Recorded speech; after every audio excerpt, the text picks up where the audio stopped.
make your visit to our theater a pleasant occasion to be remembered. We'll be richly rewarded with the thought that we have pleased you.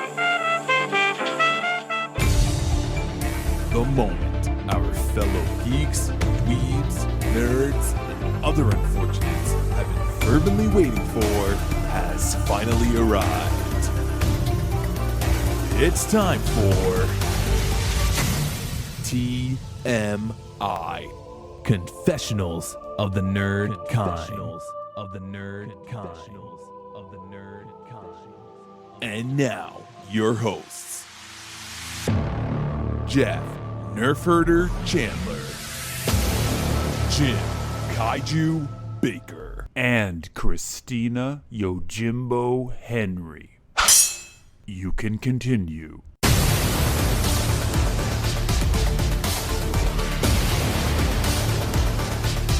And now, let's get on with the show.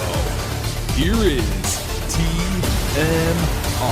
So, yeah, it's a nice alternative. It's, especially if you're in the mood for a burger. Yeah. There you go. All That's right. a healthy tip for the day, kids. Yes. Welcome, everybody. Are we in? We're in. You caught us Awesome. mid-conversation. Always. Anybody who drops in on the show is like, wait, did I miss the first hour? Like, what's going on here? No, these randos are just talking about random things. That's right. Yep. Because that's what friends do. That's what people do. We don't always talk movies. Yeah, just hang in there. We'll talk about something. Oh, you're we'll get interested there. in. Listen, Yeah. and I think the word of the day is going to be fun. We're going to make this a fun episode. Maybe. I was greeted by I silence. have some thoughts. I'm sure you do. Well, the thing is, we have tasked ourselves with finding new movies. Theaters are closed. In a perfect world, we'd like to be doing a big budget movie every week with a co-feature. Yes, we Going would out like to the be doing movies, that. seeing a big movie, getting excited to talk about it. Yeah, finding It's not something silly really- to pair it up with, and Yeah. yeah. It's not really happening these days, but No.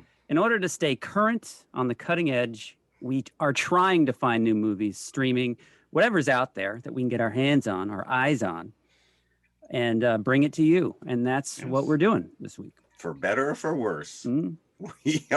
we're doing the heavy lifting, folks.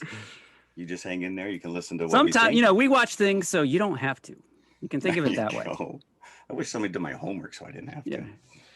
So before we get into this, I do have a little bit of news. I guess maybe we should at least tell them the movies we're going to be talking about today, We're in a series, right? which is just going to keep going and going, because I think that once you dig deep enough, we could probably find monsters that we love. And people seem to react when we do horror movies. We Yeah, get me being the worst. We're a Jeff. No, zoinks. That's not the reaction I was talking about, but yes, it is definitely a reaction that we get from Jeff. I did watch one of our choices that none of you were able to watch last night. I'm Near sorry. Dark. Yeah. Near That Dark. is, It was a 2-disc set, by the way. wow. I was Yeah. able to watch it in the fall because it was on the Criterion channel for Right. like a month during, And now- Halloween season.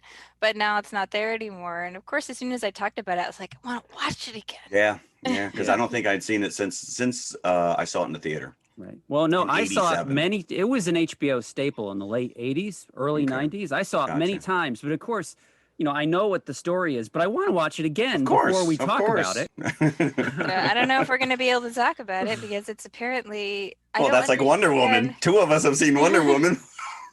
I don't understand why, a seminal film by the only female director to ever win an Academy Award for directing should not be widely available. This just seems It's what cult wrong. status is it? It's just a weird, right? Because once we started digging, we were like, this is Yeah. nowhere. And how many streaming services are out there?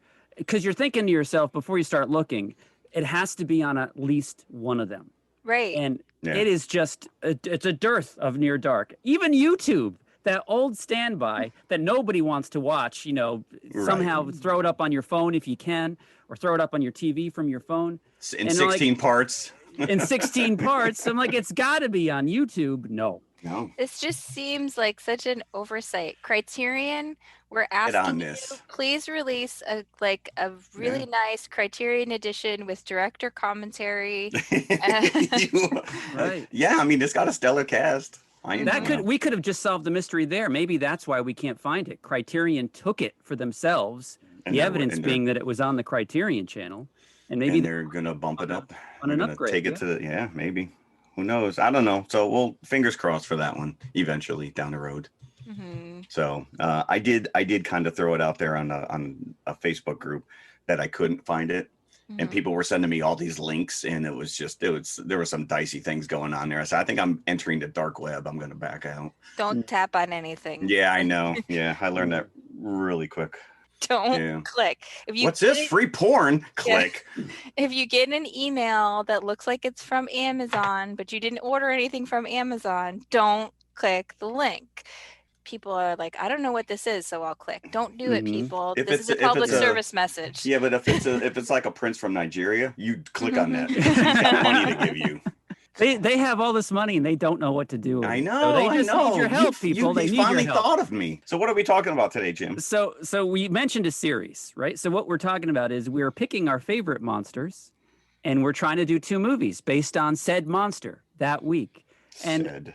and it would be nice, and we've managed to do it this week, to find a new movie to pair with an old movie around this monster. So this is more of like a general idea rather than a monster. The wolf, the werewolf, the actual Lycanthrope. animal wolf. It's taken many forms over the years in films. Look at Wolfen. Look at the Howling, which we're doing today. A lot of filmmakers have managed to approach this idea from many different angles. And that's what we're dealing with this week. We're going to be talking about the new movie, The Wolf of Snow Hollow. And we are going to be talking about The Howling along with it. That's a classic right there. In some people's Well, perspective. just in the sense that it's like 30, An old, yeah, 30 it's years old. I didn't say it was a good classic.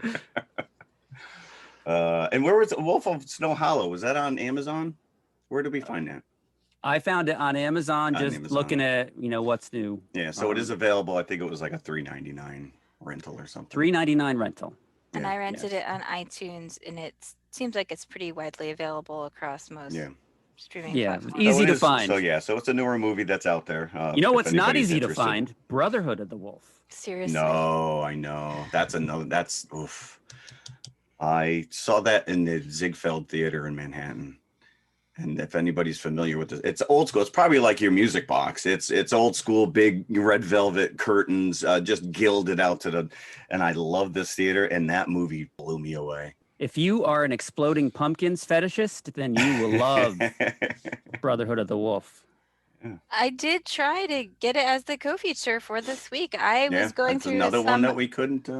amazing contortions trying to find a co-feature for this movie that just come up with some suggestions. And every time I suggested something or even thought of it, I was like, nope, that's not available. Nope, that's not available either. Yeah, and if So- anybody's screaming, why didn't you just pick American Werewolf in London? We actually have reviewed that in the past. You have to dig deep into our oeuvre. without But it's me. out there. That was long before you. And before we get into the news, I do have a personal item I just want to bring up, which is I'm going to give a special shout out to another podcast, which I was a guest on Friday night. It is All in the Delivery podcast. And if anybody who listens to the show know that I work for a specific delivery company, and that's basically what this show is.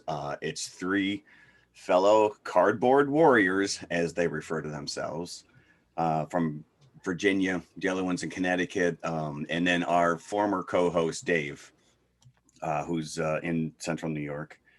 And basically, they had me come on the show. They bring on different drivers and just talk about, what do you do outside of work? And it's amazing. I mean, some of these guests, people are like, well, I make porn on the side with my wife, which is just like, Wow. what? Yeah.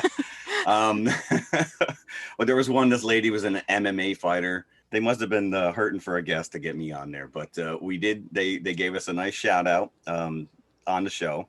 And so I am giving them a shout out in return.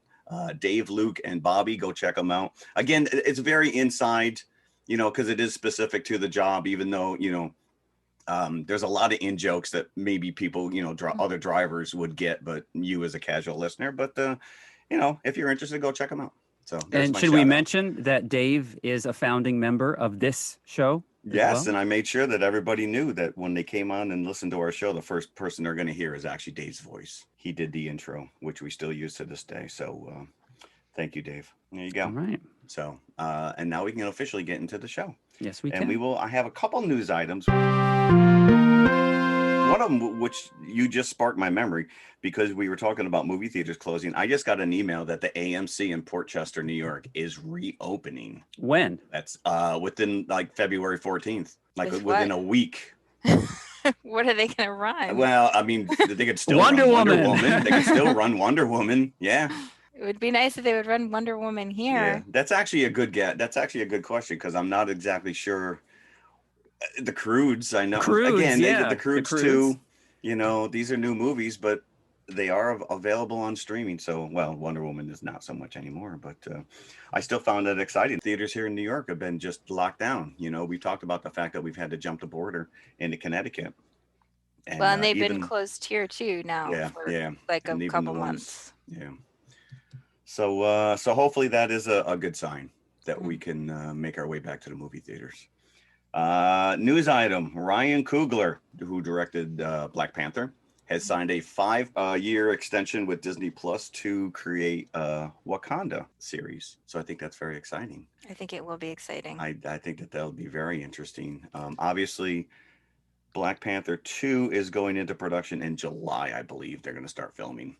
So this is going to run concurrently with the Black Panther film series. It's not going to take the place. Oh yeah, of. it's probably going to be much in the vein of what Marvel's doing with WandaVision and Loki and some of these other stuff that is just going to kind of branch off and kind of fill in some holes in the back universe that may or may not. More than likely, knowing Disney and Marvel, they're all going to tie in. I thought that was kind of cool. We still don't know who's replacing, how they're going to handle Chadwick Boseman stuff. and I mean, I Terrific would like to see personally. I know they said they're not going to recast the role. No, I don't think you want that at all. Yeah, it's going to be somebody coming up that's already in the cast that's going to take the mantle. Yeah, well, I mean, in the comics, it's the many people have carried the mantle of Black Panther, but Shuri to me makes the most sense. Agreed. I think She's that would be great. She's a great character. I mean, even before, but to see her step into that role and kind of, obviously they're going to have to write T'Challa out. Mm-hmm. And so that I think may be the driving force of the character if she's out, That is such a prevalent fan theory that is what's going to happen. That So it Shuri probably is won't. taking it over. So they probably let's not do that then. So I assumed for the longest time that it was fact because that's all I was reading over and over and over again. But nothing's been announced. No, they have not announced anything. They've kept everything really close to their vest. And the one interesting thing I did read though, and I think maybe Kevin Feige actually said that, which is they are not rewriting the script. So I find that interesting. So we'll find out. I mean, I think the other option would be, from what we've seen in the film so far, would be Winston Duke's character. And I love him too. So, I mean, either one would be great. Yeah, it's just so sad. I know. Whenever I think about it, it just makes me so sad. Yeah. Well, yeah, the more you read about this, man, the more you're just like, it's a huge blow. It's a big loss. So, all right. So the only other news item I have, which is John Chu has been set to direct a live version of Wicked on the theaters for Universal. And I did see this. I saw this on Broadway. This has been a long time coming. They've been rumoring that they're going to make a film version of this musical for years and years and years and years. So let's see if it actually happens.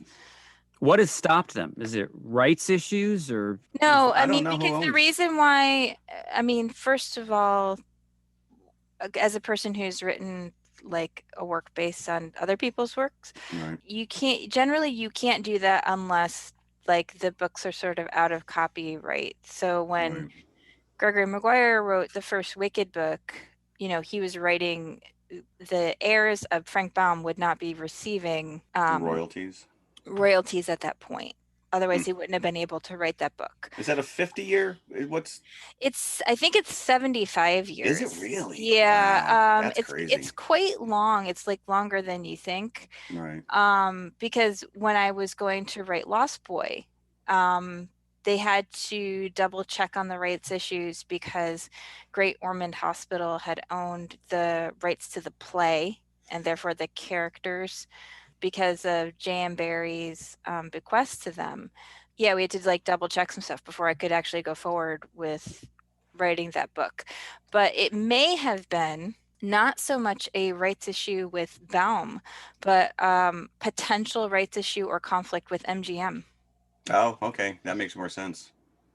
You know, I do not know. I'm completely speculating here. Right. I But do that not. does- Yeah, if they own the rights to the cinematic. So they may have had to try to work something out with them, or it may just have been they couldn't get the right director, they couldn't get the right cast, they couldn't get, Right. you know, the producer who greenlit the project left the film company. There's like a million reasons why films that seem like they should be slam dunks don't get made. Don't get made. So I guess, well, maybe next year we'll be talking about it. Maybe not. So unless you guys have anything else, that's all I have this week. Well, I would like to say farewell to the very wonderful Christopher Plummer, Oh, yes, you are correct. who Poor passed away Christopher.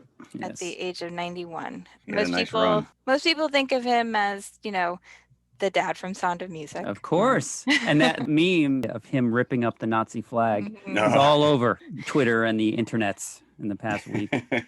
But also, if you think of him only as the dad from Sound of Music, you should go and watch some of his more recent work. He's wonderful in Beginners, and he's also great in a smaller role in Knives Out. So Yes, that's right. Yes. Mhm. Yes. Yes. He also was a bad guy in Star Trek movie series. So for the nerds out there, So rest in peace. there you go. mhm. And I do have a couple of tidbits All right, that I cool. saw. Unsubstantiated. I hope these are substantiated. Okay. It is being said that Henry Cavill will not appear in the Shazam sequel. And you know what's funny is the article I read said he will not appear as a follow-up to his cameo in the first That wasn't Shazam. him. He wasn't That actually wasn't in the him. first Shazam. That wasn't him at all. Somebody wearing his clothes, maybe, Right. but Look what I found in the hamper. and it went on to say that it's in doubt if he's coming back at all beyond this new Justice League cut. Well, I think that was the rumor before they started refilming this. It is, but Justice he's League been crap. throwing doubt on that because he keeps Yeah. saying in interviews that he's open to returning as Superman. It's So, not like he's doing but that's just anything. him, you know. We don't Yeah, it's know just him. definitely. Hmm. So I read don't that, know. and I read that they're doing a remake / update of The Man Who Fell to Earth, which was David Bowie's big screen debut back in 1976. How do you feel about that? Well, it's being played by Chiwetel Ejiofor, so they have a decent actor in the part. Mhm, I'm not opposed to it. It's they Mhm. can't take away the original film. Correct. Right. mhm. Yeah. So, you know, and not that The Man Who Fell to Earth, I think, is a great movie. Being a Bowie fan, and Bowie is at his peak, his 70s peak in the movie, it's a fascinating watch for me. Hmm. And I love it, if only that for the fact that Bowie's in it. But yeah, I'm very open to this. However, it's being broadcast once it's available. You know, I think it's just in pre-production at this point, so it's going to be probably a year or more before we see it. It'll be on Paramount Plus, which was CBS All jeez. Access. You know, we've talked about this. This is, you know, I don't subscribe, and I'm not looking to subscribe to any more services, and Hmm. definitely not just to watch one show. Hopefully, I'll see it someday. Mhm. And one more thing, I've seen a trailer now for there's a new animated Godzilla feature that is coming up on Netflix called Oh. Godzilla Singular Point. And there have been animated Godzilla features on Netflix. Yeah, there was Up until now. 2 or 3 There's seasons. 2 or 3, yeah. Right. Well, I think they're standalone features. I don't know if they're seasons. They're films. Oh. Mhm. But this one is getting a lot of attention because it features the return of Jet Jaguar. Oh, interesting. I'll have to go look it up. So there is a trailer on Netflix? There is a trailer. All right, I have to go check it out. Speaking of trailers, did you guys watch the Shin Ultraman trailer? I did. Yes. Tell me I did. you watched it. Yes, I did. That's the kind of trailer you want, right? It's like Yes, just enough to correct. wet your appetite. Yeah. Yep. But Yeah, like- after the amazing Shin Godzilla, I'm expecting like a murderous, bloody Ultraman. you listen, he could be punching hearts out. Who knows? Very cool. All right, should we get into it? Yes. Let's get into Let's it. go. So we're getting Wolfie this week, as we Oh. mentioned already. So let's start with Wolf of Snow Hollow, a new film written, directed, and starring Jim Cummings, who made a name for himself with a movie called Thunder Road a couple of years ago. And I didn't see that, but I, watched a number of scenes from it online after watching Wolf of Snow Hollow. Appears that he's playing a very similar character in both films. He doesn't have that much range. Is that what you're implying? Because I was unfamiliar with him. I didn't know who he was. Neither did I. I didn't know until I saw this who he was. Yeah, but for someone to come out of the woodwork and be like, "Oh, I'm going to write, direct, and star in this thing." Well, I was only able to get through about half of it, but I was listening to a Q&A interview with him on another podcast, and he said that he had spent years making short films, and they had actually made a short version of Thunder Road, which had done really well, and because of that, they were able to do a Kickstarter, like to do a feature.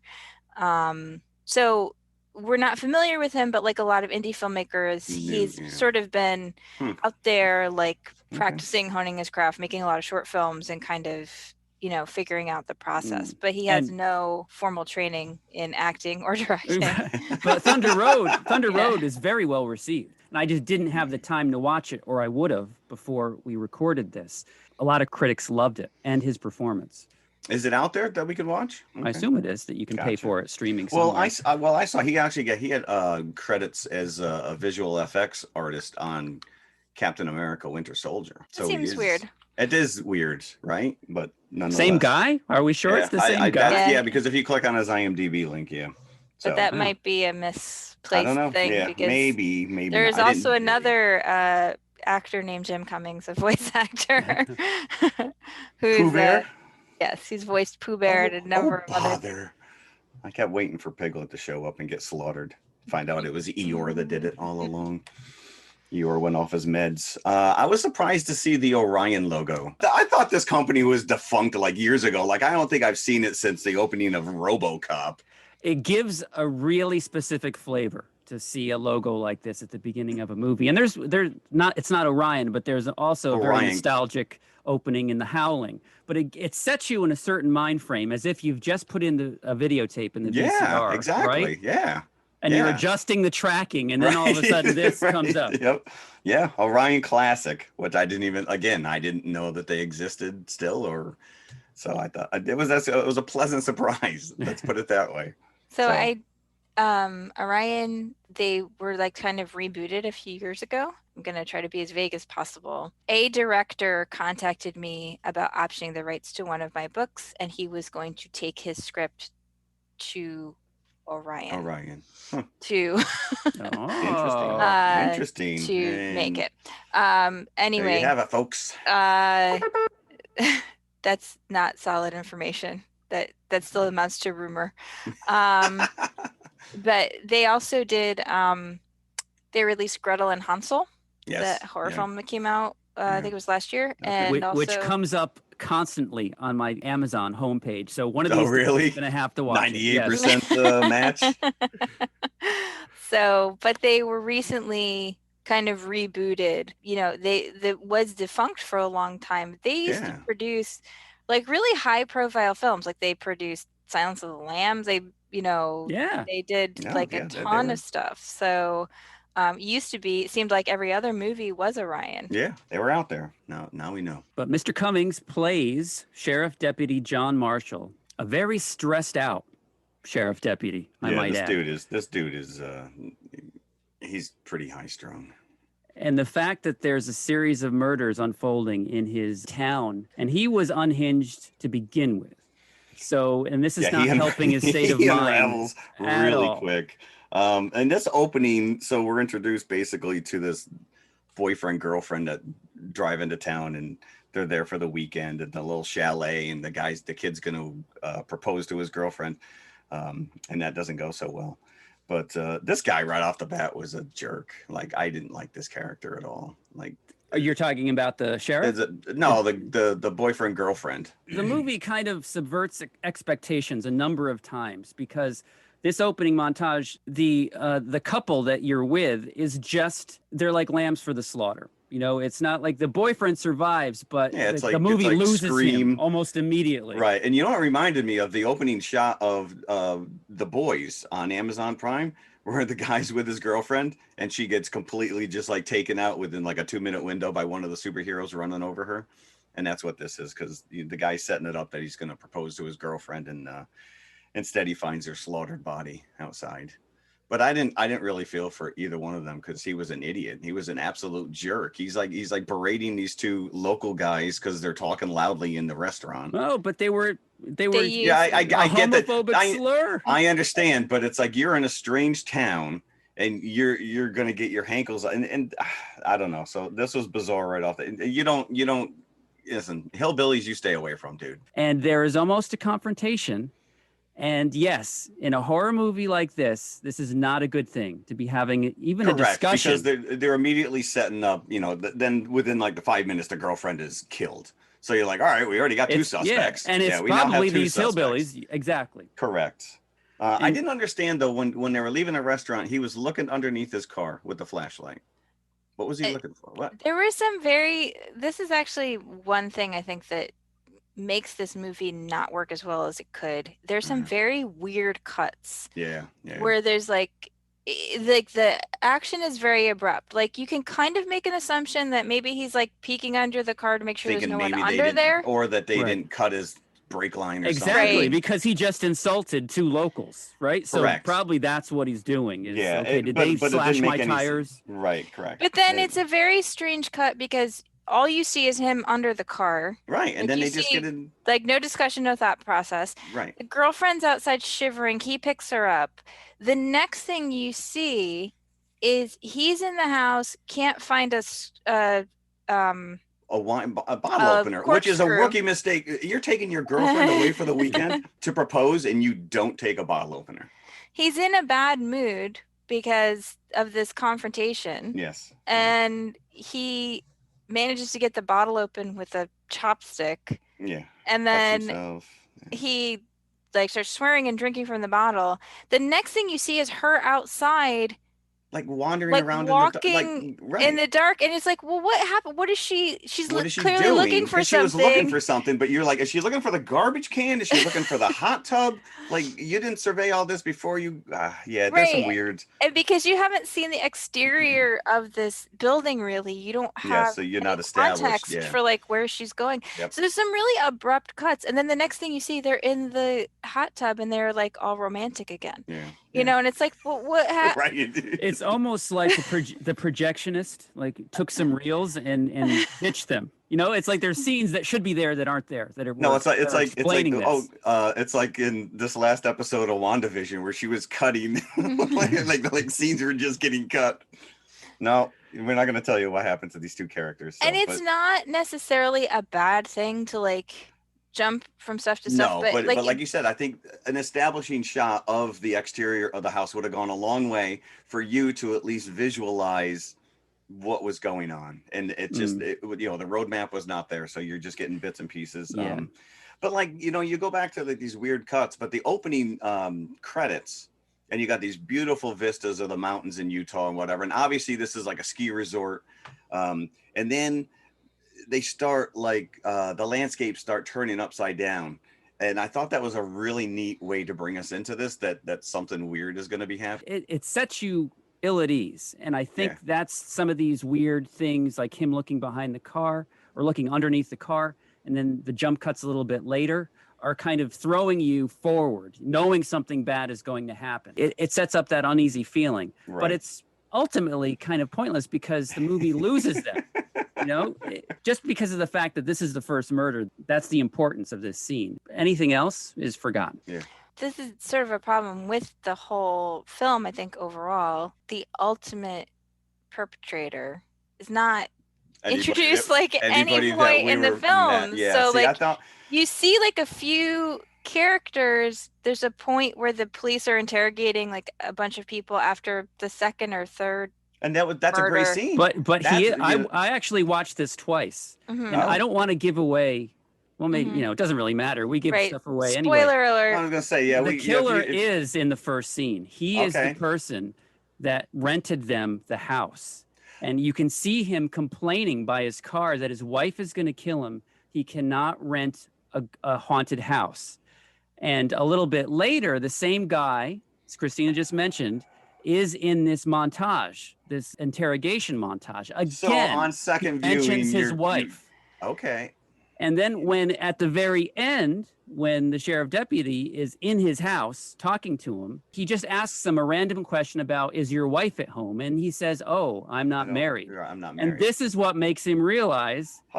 Perfect sense, because 3/4 of this I enjoyed immensely. I thought the dialogue was super clever. There's a scene with the police officer sitting in the diner, and the kind of rat-a-tat discussions that were going on, and I even wrote in my notes, this is clever than it has any right to be, but it completely falls apart in the end, and I had no clue what triggered him to realize that this guy.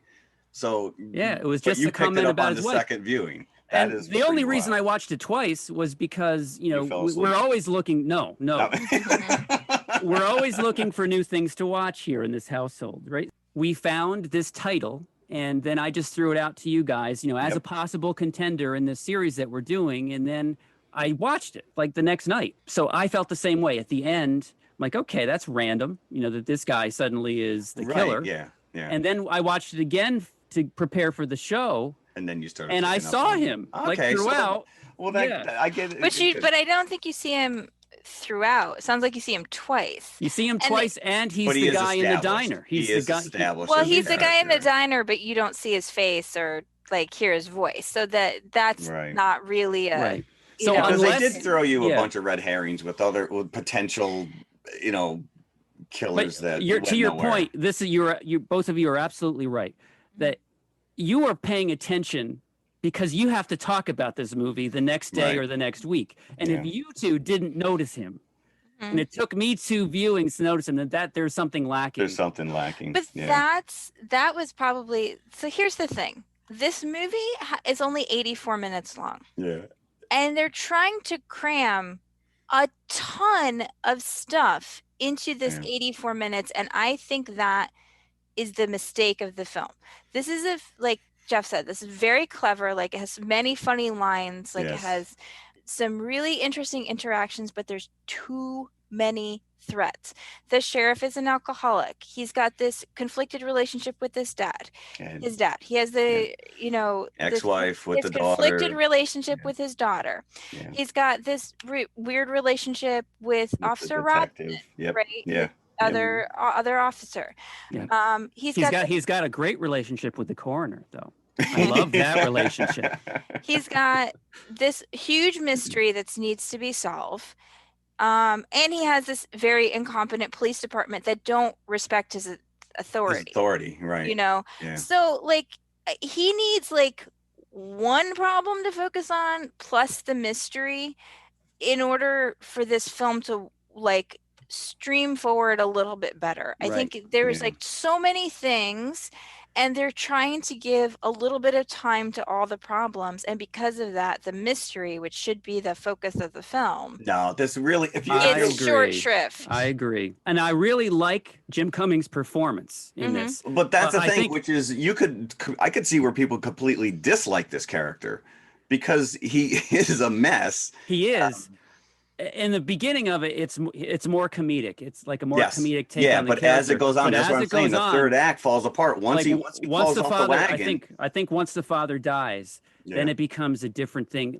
What you thought was funny is now you're not really in his corner anymore. No. And the movie, just like Christina was saying, I agree that it needs to pay more attention to the case and less attention to him because he begins to take the focus. But see, I think that's if you're looking for a traditional werewolf movie, that's not what this is. It is not.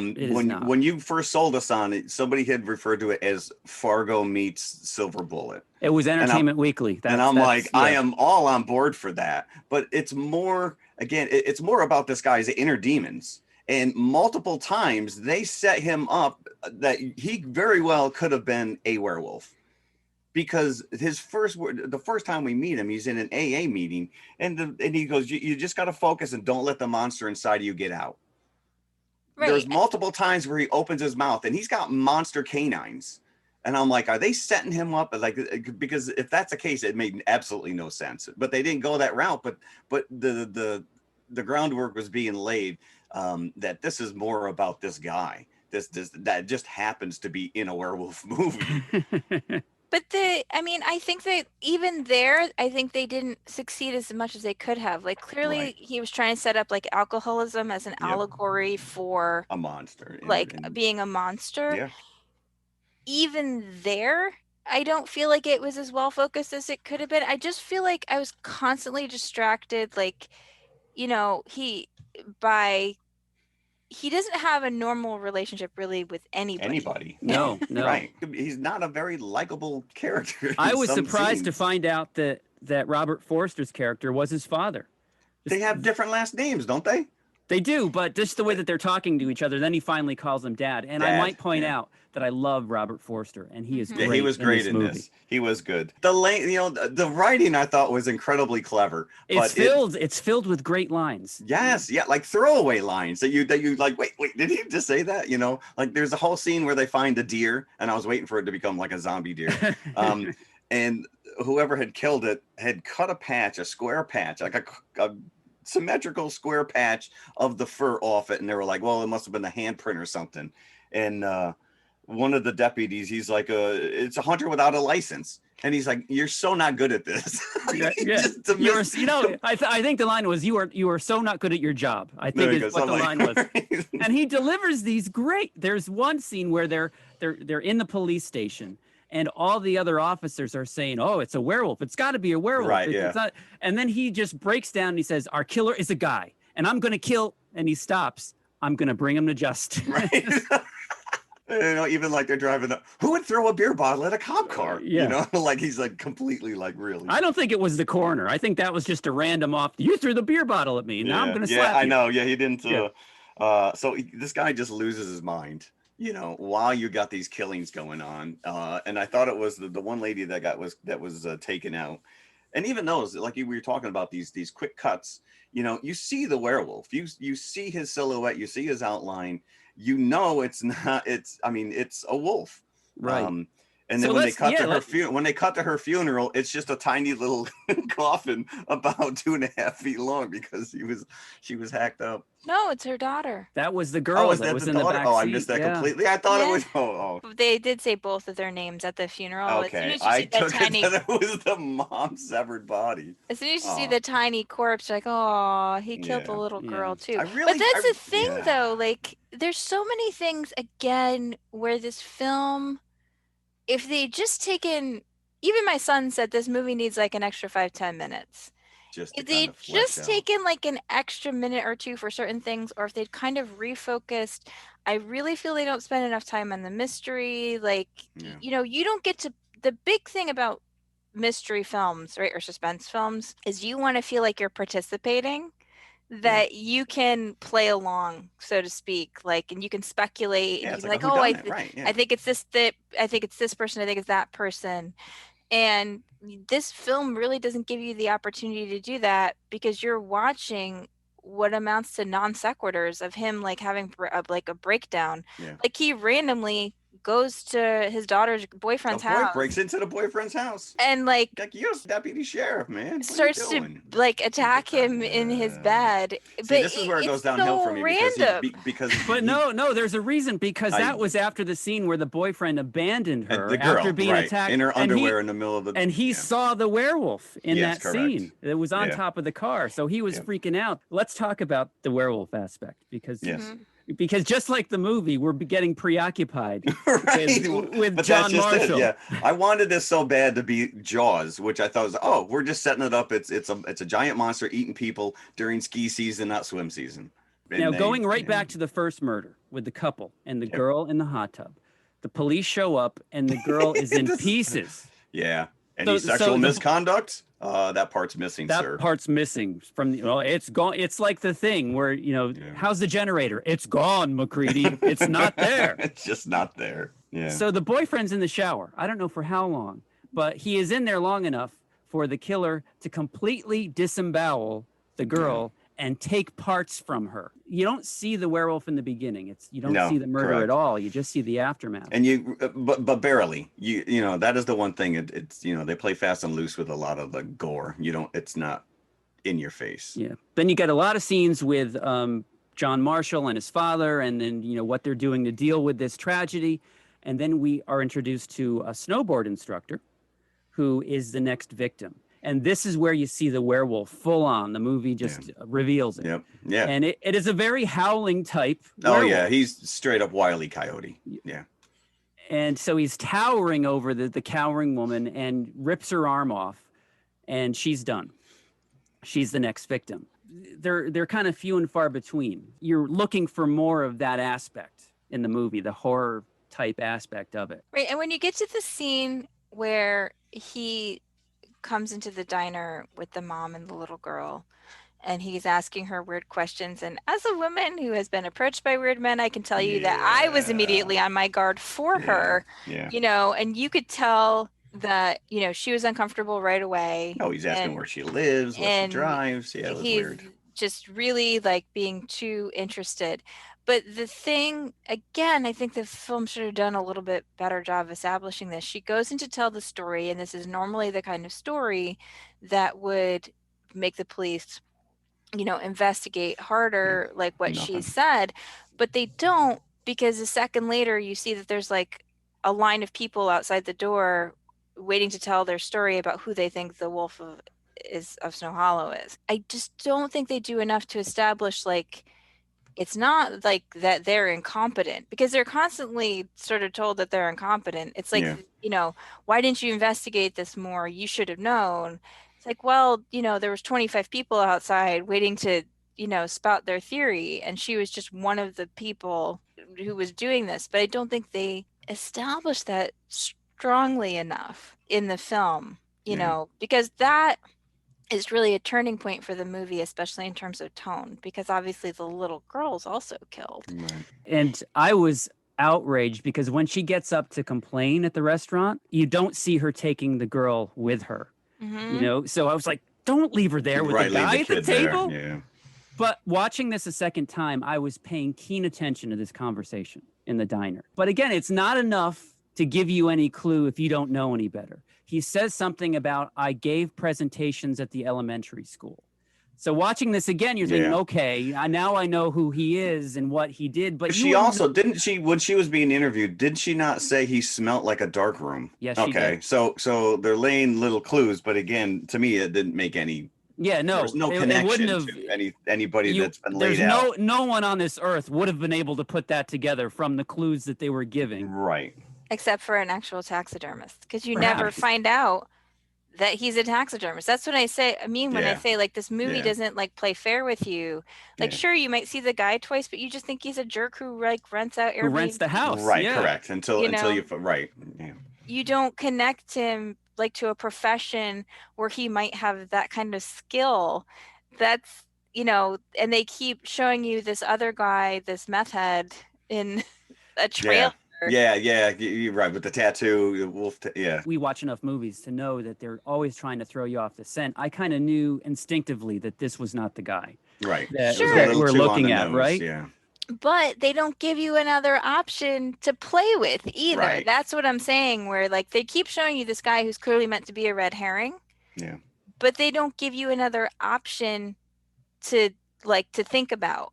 Even the two guys at the beginning who are who had jerks, the conflict with the guy in the restaurant, you never see them again. Yeah. Officer Robson questions them and then they're gone. So it's like you can't even consider them as an option.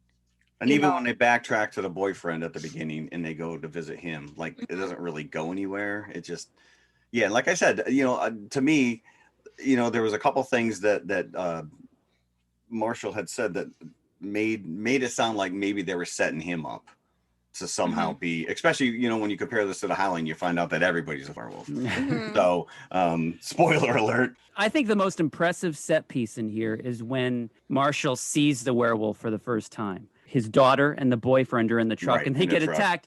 And so they're making out in the truck.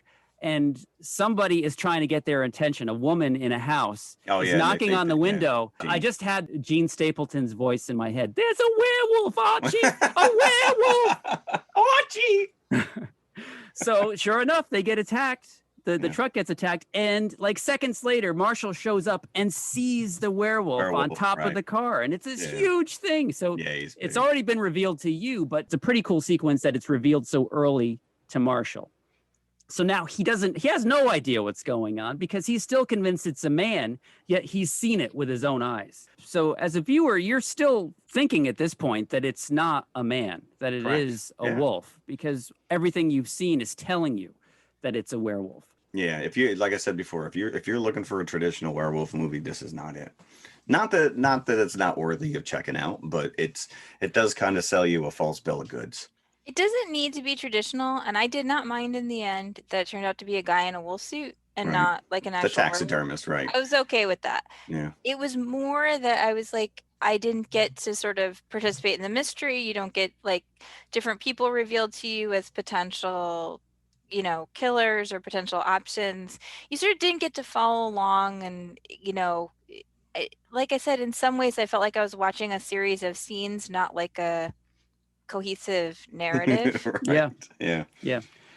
And talking about when they go to visit the boyfriend, and he breaks down, he's at his mother's house and he breaks down, and then they leave because they were bringing back some evidence that they had taken from the crime scene.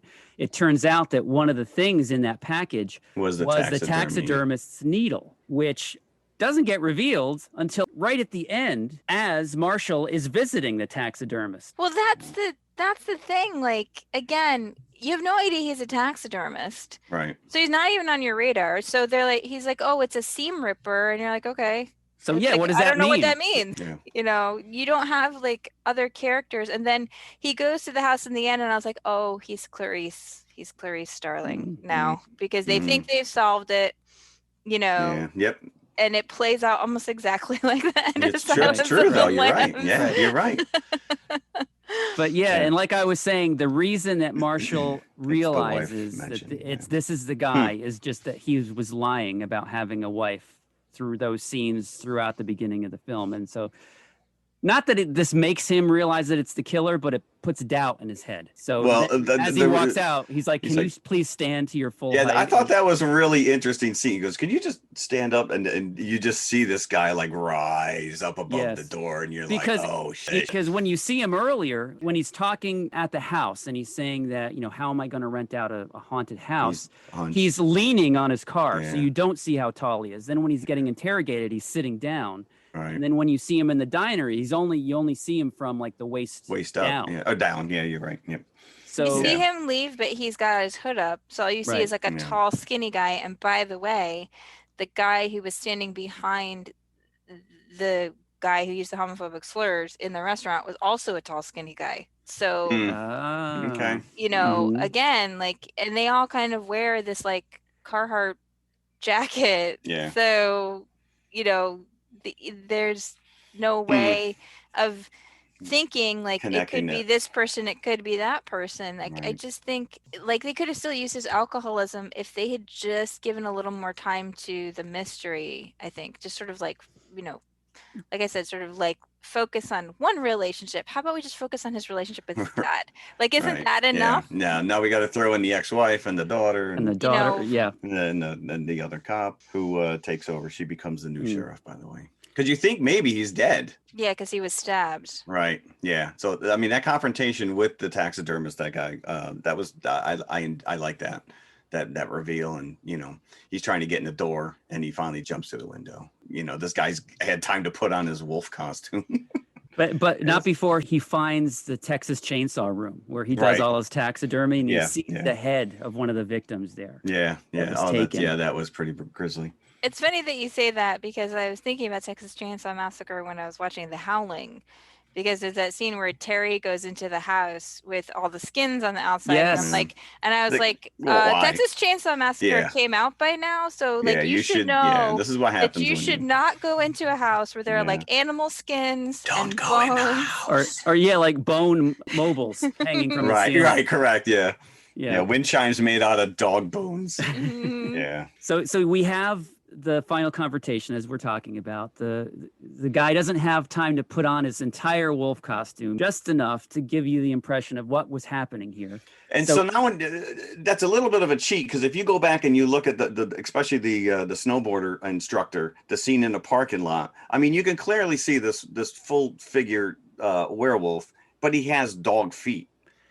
Yeah, so the plausibility is stretched. There's no way that a human foot is going to contort. And just the way that he dismembers his victims, like, you would think that it's awkward anyway to have gloves on. You know, you can't move your hands that well. So how can you disembowel somebody in the space it takes somebody to take a shower? And correct.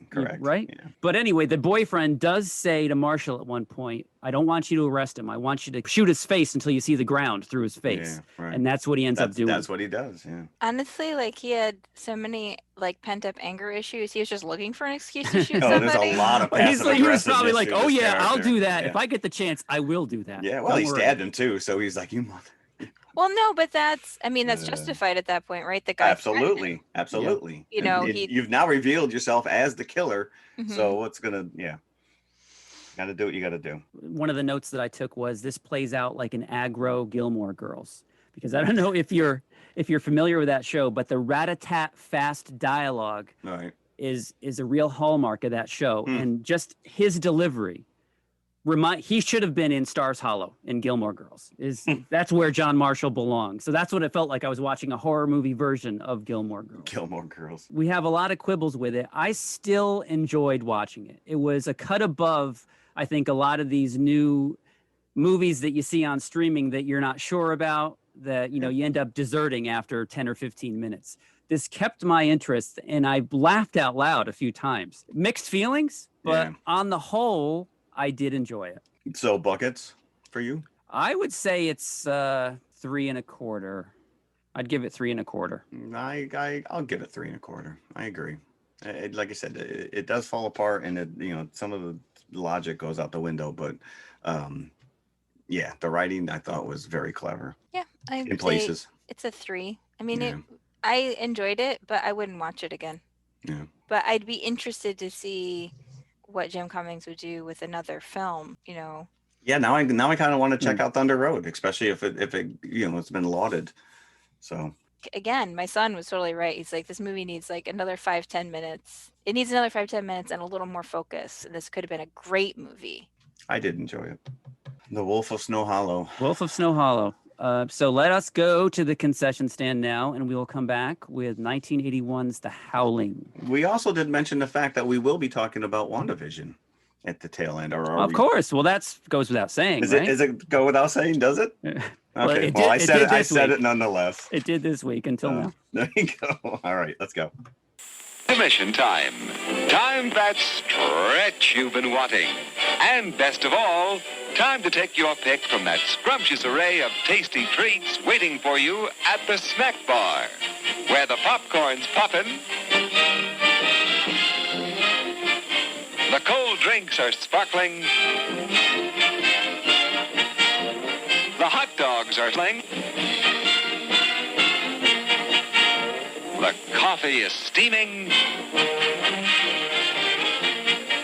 and a luscious treasure of confectionery delights with ice cream and candy and so much more to tempt any taste is waiting for you now at the snack bar. You'll be notified in plenty of time when the next show is about to begin.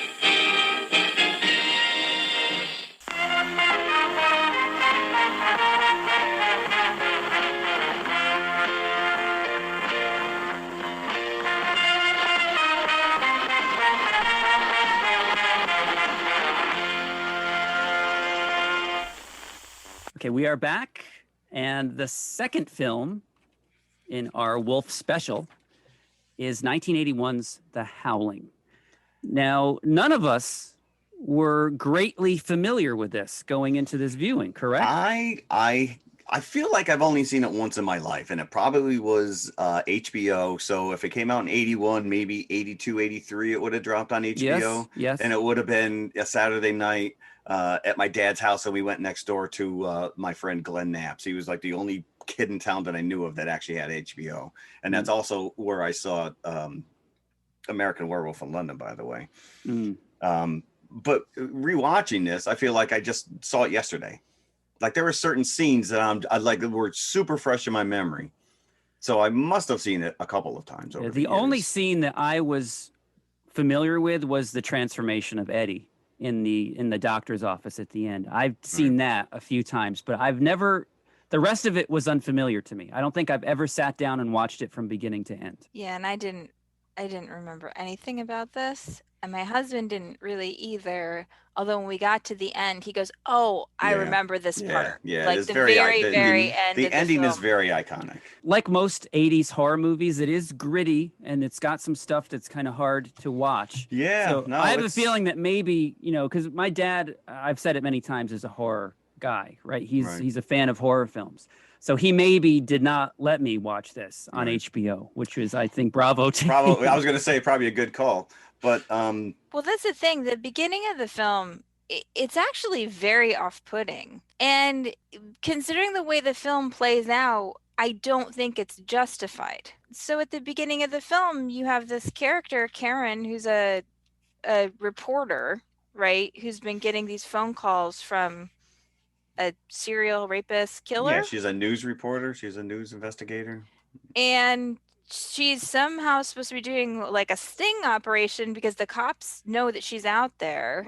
But they're not. That doesn't really have backup. Exactly. Like she's going into a No, porn shop. This you're whole right, situation is, I mean, honestly, the situation is an invitation for sexual assault, and you feel Yeah, that you from don't- the very beginning. Yeah, you don't put someone in that. The two cops they have on her are like Bert and Ernie from It's a Wonderful Yeah, they don't Life. even know where she is. What they're asking people on the street, hey, did you see this woman? They're like, well, she's supposed We to be lost wearing her. this lavender outfit, so she should be easy to find. Yeah, okay. It's You pitch know. black in like 42nd Street in Manhattan. It's like friggin' cesspool. So she's supposed to go to this one phone booth, and she gets a phone call from this guy, and somehow she has a transmitter that's supposed to be going back to this station.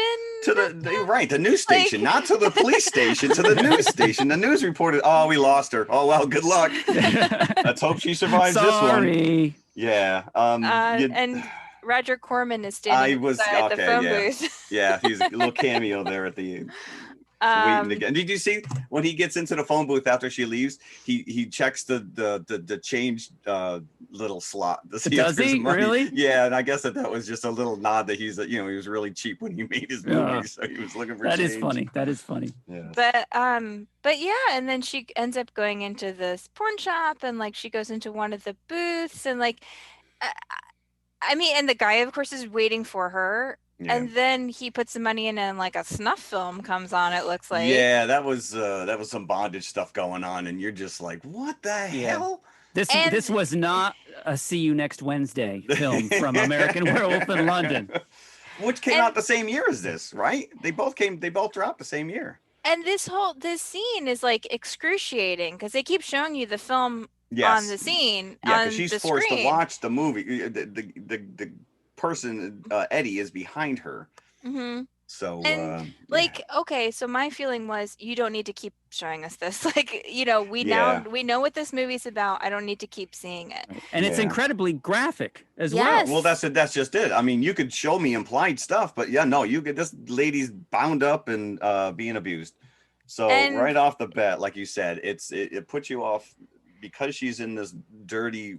You don't really know who she's supposed to be meeting, and she's very like she's pure. She D Wallace, right?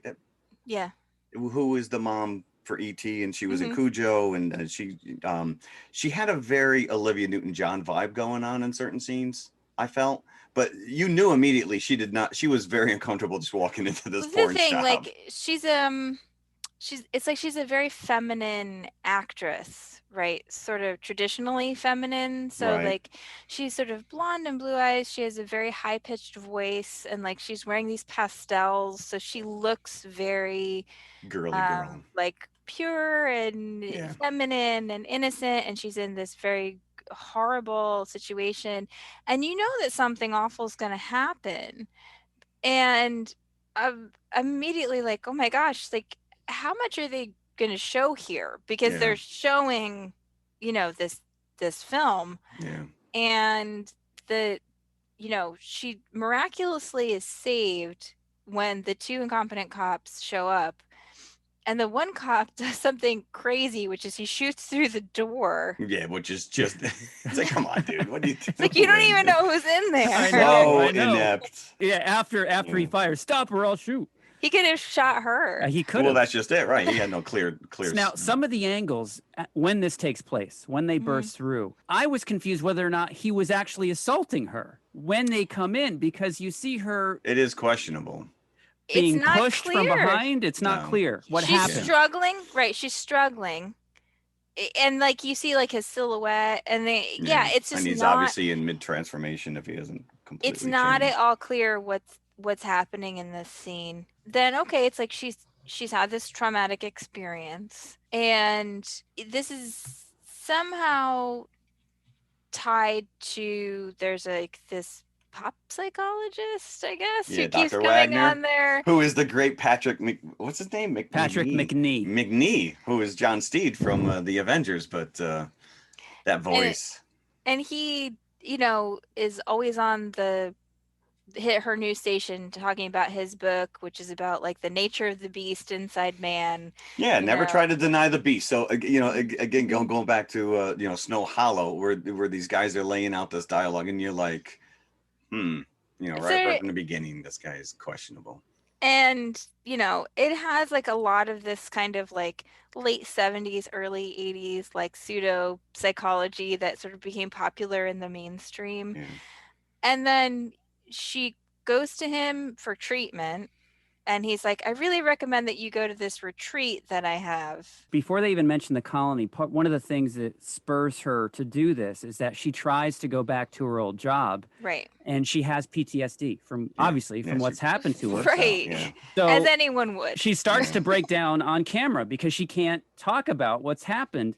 And the Kevin McCarthy, who was in Twilight Zone, the movie, and you always see this guy Oh, that's right. Yeah. as a character actor. He's like the station manager. And he's like, what's the matter with her? Who knows? Fred. Maybe she's pregnant. He says. Right. But they do this very elaborate setup where you're supposed to be following, like I said, they submit you as the viewer to her trauma. Like you have to go through it with her. Yeah. In a very, very visceral way. And they do this elaborate setup to get them to the colony. And then she, as a character, kind of falls away once they get there. You know, it becomes you about don't her really husband and see them addressing her issues. There's like a couple of scenes, but on the whole, no, it just kind of disappears. Yeah. It's so weird. Well, it's because obviously he has ulterior motives to get her there. They do try, because you do see a number of scenes when she's having these flashbacks to the first scene. I could have been imagining this, but I think during one of the nightmares she's having, she herself is bound, and you see her gagged, like very briefly, like the girl was at the beginning of the film. Yeah. So they try to tie that in somewhat, but yes, as you said, it becomes all about the colony and those characters. And, then it becomes this thing about her husband who's being tempted by this other character. Marcia the Man-Eater, who I do remember very vividly. Now let's talk about the colony, because this is set up from the doctor played by Patrick McNee, Dr. Wagner. So this is his getaway, and I guess it's a psychological retreat is what he describes it as. That's apparently what it's supposed to be. And it takes all sorts of people. It's not rich people. You've got people dressed like From the Hills Have Eyes are in there, as well as... Which Dee Wallace was also in. She was also in an episode of Bigfoot and Wild Boy, if you just wanted to know. Okay. But we're also getting a little bit of B Hollywood royalty in these scenes as well.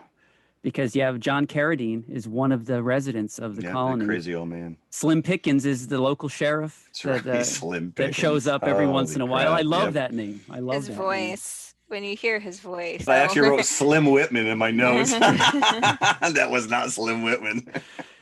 But as Christina was saying, we're also introduced to this character by the name of Marcia, who looks like a vampire. Crossed with a half-baked white person's idea of a Native American. From the 70s. Like the week before, I had just watched the original Arnold Conan the Barbarian.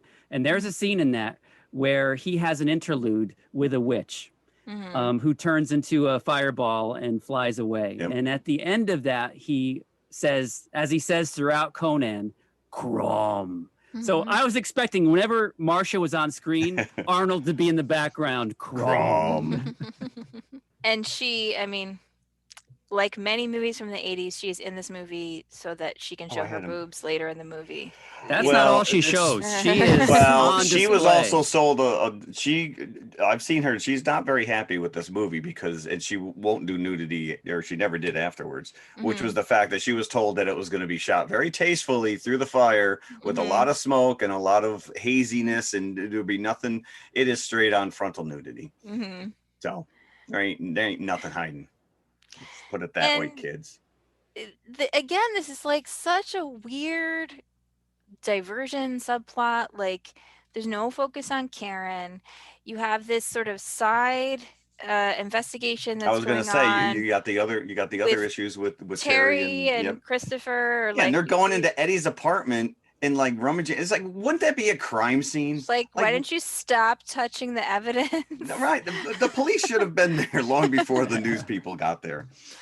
Yeah, and then they start investigating werewolves for like reasons, honestly, that are a little That make no unclear. right. Like, is it like because of the drawings they see in Eddie's apartment? You don't really know. I don't know, Yeah, but I it gives us assumed a Dick that's- Miller sign cameo. So They're researching after they go into Eddie's apartment. They go into a supernatural themed bookstore, which is run by Dick Miller.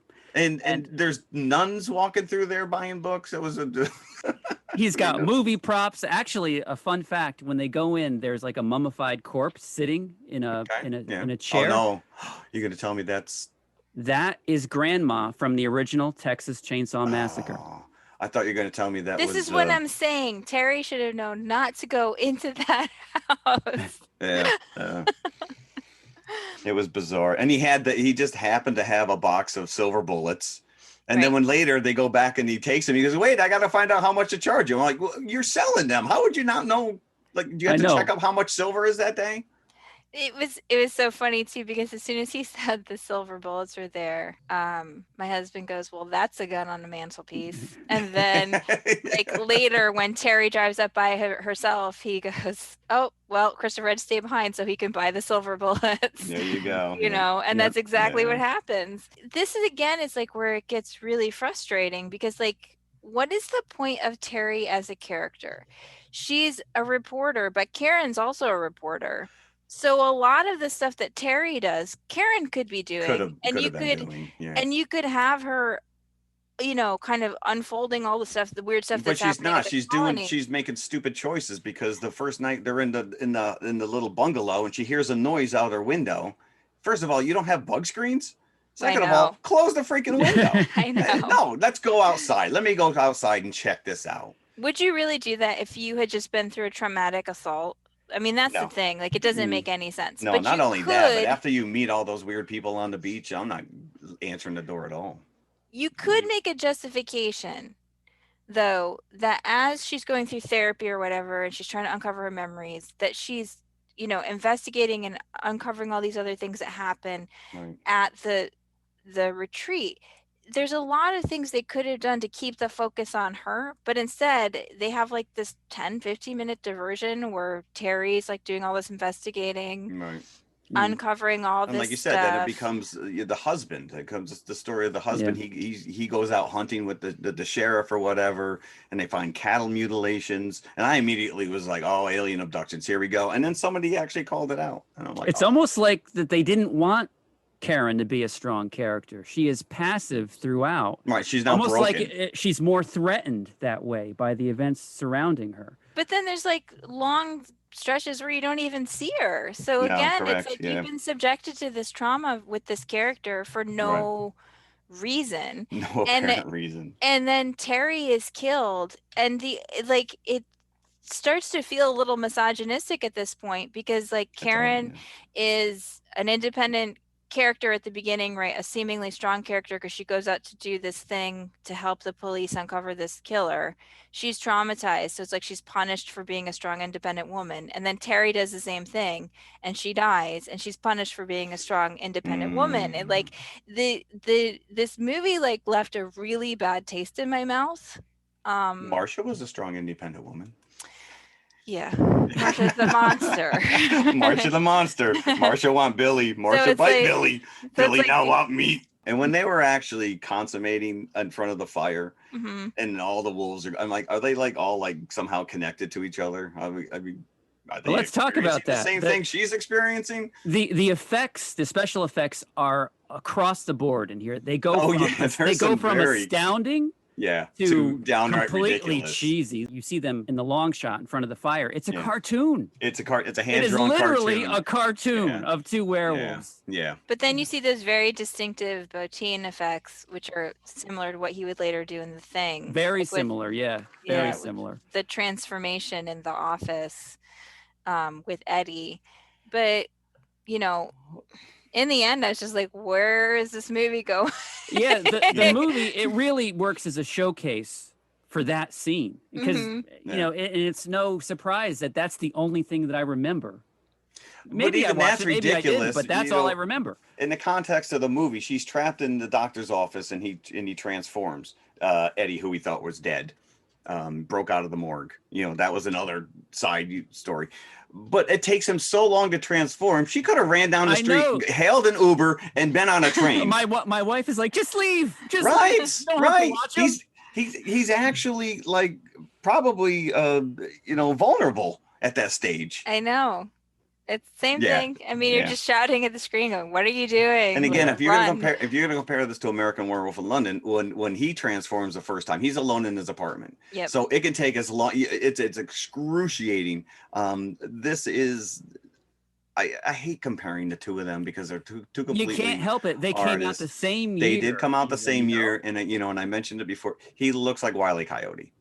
Well, it is such a cartoon version of a werewolf, but it's just as iconic as American Werewolf. It still looks impressive in its own way. Like not at the end for her though. She was a Pekingese. That was like a Pomeranian. Pomeranian, all right, that's a better. Like her nose hadn't come out. You know, her muzzle hadn't come out. Yeah. But the thing is, like, Baker was going to work on this film. He's credited as a consultant. Yeah. He recommended Bottin because he ended up going to do Werewolf in London instead.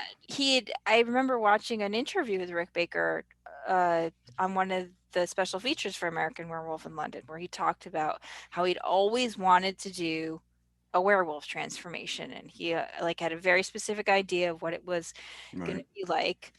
And so he had agreed to do the Howling because he wanted this opportunity. And then Landis had been trying to get, you know, American Werewolf in London going for a while, and then finally he was able to. So Baker said, okay, I'll go for there. Because Baker was in on that with Landis from the beginning, I think from 1970, and was with Landis through all his trials and tribulations of trying to raise money to make American Werewolf. Obviously, he was going to go to that film once he had the chance, but it is kind of interesting because in the end, I think Bottin and Baker had kind of the same idea about the painfulness of the transformation. Right. Yeah. You got the bladders under the skin that are pumping and both. Again, the two transformations are very painful. They're you very hear like almost creaking, like a popcorn popping sound, right? All the bones shifting. Yeah. Although the main difference is that Eddie seems to be in charge of it and he's enjoying it, even though it's painful at the same time. I would think that if you did it long enough, maybe, I mean, because it probably is a rush. I mean, to transform, I mean, after a while, you know.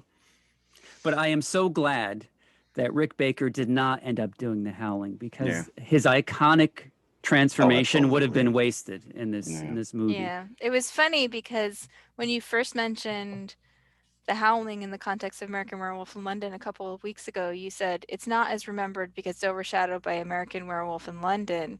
And as I was watching this, I was like, well, that's because an American Werewolf in London is a better movie. Yeah. I did laugh though, because I thought that probably all the maintenance fees from the colony just went to fog machines. I know. Like everywhere you went, there's just fog in the forest. I have to say, like, in the end, I was first of all, I thought like a lot of the setup was just kind of boring. Like there wasn't a lot happening. But in the end, I was surprised this movie was not very good. First of all, because Joe Dante, who's directed many great Mm-hmm. movies that I love, The Burbs, Gremlins, a bunch of other stuff. But also it was co-written by John Sayles. John Sayles, who went on, to direct Madawan and Lone Star, which is one of my favorite movies of all time, like some of the best writing on any film anywhere. And John Sayles is the morgue guy Yes, in he the is. Howling. You recognize him immediately if you've ever seen an interview with him, because he's just such a distinctive looking guy. So I was kind of surprised like that the quality wasn't higher, kind of given the caliber of people who are behind the scenes. Yeah. But Well, I read that they actually had to shoot that transformation scene in Dante's office because they had no money left in the budget. And that's why it's a lot of quick close up. You don't really get a full, even when you see, the big chase and the barn and the car chase. There is a scene, you talk about the cartoon wolves copulating in front of the fire, but there's a cutaway scene of 3 full werewolves standing on the road, and they are clearly stop motion animation. Yes. As a plot summary, just to kind of wrap things up here, the colony turns out to be a coven of werewolves. Shocking. So it is the doctor, including the doctor. So he's kind of gathering werewolves from across the country apparently, and he's bringing them into the colony. And what his idea is he's trying to keep them to themselves. He doesn't want to give too much attention. He doesn't want them out killing. He doesn't want the general outside world knowing about werewolves. So they're raising their own cows. So why bring Karen and her husband into it? Did he I think maybe she was bit? To turn them, maybe to kill them. I don't know. She's a big, more than once they mentioned the fact, she's a very famous news broadcaster. People knew who she was. Mm-hmm. So to just, bring her there to kill her, it makes no sense. So, well, the other thing that doesn't make sense is just the fact that Eddie exists and that he's still part of the colony. You would think that they would want to take him out. Yeah, banish him, something. Bring him back into the fold. But his last name is Eddie Quisp. Hold on, I think his last name Quisp. That's Marsha's last name as well. And her TJ's. Yeah. And TJ, who is, when they go hunting, he's like the dog that chases out in front of them, sniffing out the rabbit. Yeah. And I think one of the characters says, I swear that kid's part bloodhound. And, he could be literally part bloodhound from the looks of him. Yeah. But so the colony ends up being a group of werewolves that's run by the doctor. And they're not so down by the end of the movie with his idea of keeping things isolated. Close knit, yeah. So they want to break out. They want to, kill some people. And they want to start with Karen. The end has all the werewolves gathered in a barn because that's where they're going to kill Karen. Yeah. And Terry's boyfriend, what was his name? Christopher shows up with the rifle and the silver bullets, the unending supply of silver bullets. Yes, because you can only put so many into a shotgun at a time. But so he confronts Eddie, and Eddie's like laughing at him, like, "Shoot me, go ahead!" And he shoots him. Yeah, and kills him. Go ahead. Then he makes his way to the barn, and he and Karen escape. They lock the other werewolves in and burn the barn down. It seems like it's not just the colony, because the sheriff is also he's a werewolf. He's not living at the colony, right? He's like part of the town, I guess. Yeah. So like maybe it's like the whole area is just so that gives credence to the theory that maybe they're bringing these two here to turn them. They seem to know something's going on here. Why not turn them, make them one of us? And so that way we have that covered. They could have done the same with the sheriff. Who knows? But they never had to even bring them there in the first place and potentially expose their secret. So exactly. She isn't. She, like you said, if she was doing her job or she was semi-competent, she would have been able to sniff this stuff out. She was a news reporter.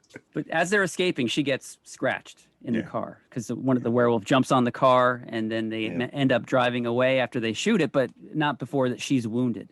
So we all know that if you get scratched or bitten by a werewolf, that means that you're going to change as well. And she knows that too. So what she wants to do to expose them without everybody thinking that she's crazy, she is going to go on camera and change, because apparently you don't have to wait for the full moon in the Howling.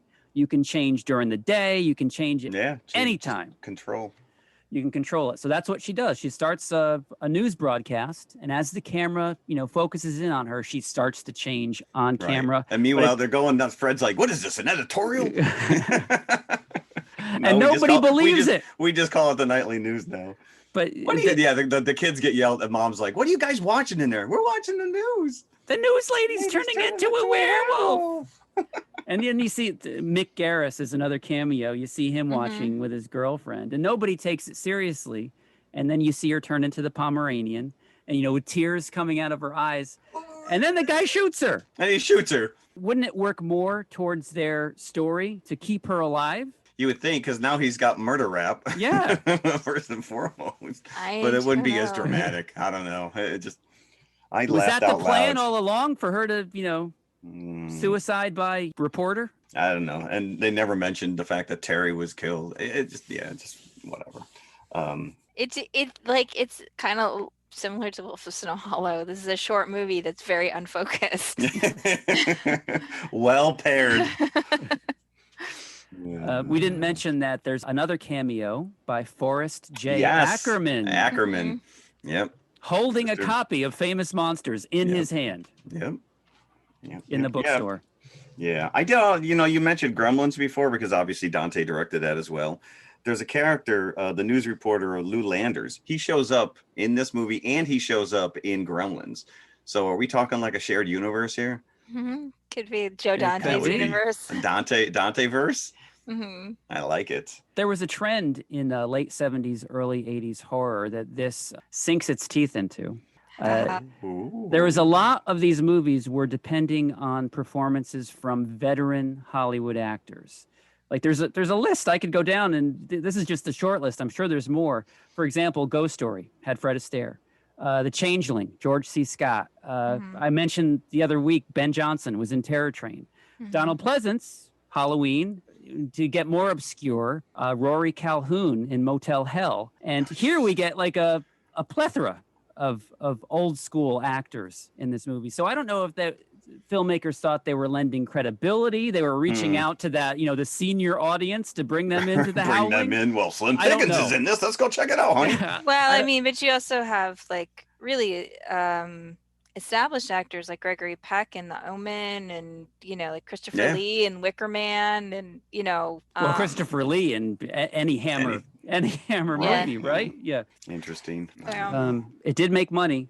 1.5 million budget, and it made 17.9 million, which allowed Joe Dante Howling to move on to Gremlins. There you go. And meanwhile, they made Howling 1, 2, 3, 4, 5, and 7 Reawakenings. 7 sequels. Was Marcia in every one of them? Because we do realize that she survives, and you see her at the bar, and she asks for a burger.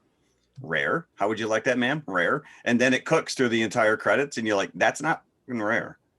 That's well-cooked burger now. You'd get an Easter egg, though. If you sit through that burger cooking, you get a scene from the Wolfman at the end. Yes. There's a lot of little wolf things. The wolf chili. I saw wolf chili. They have the obviously Big Bad in the Wolf bookstore. cartoon on the Wolfman. Allen Ginsberg's Howl is on Christopher's desk. There's a lot of these. Yeah. You're so clever. You're clever. That is the kind of thing that Dante does that ends up being fun later.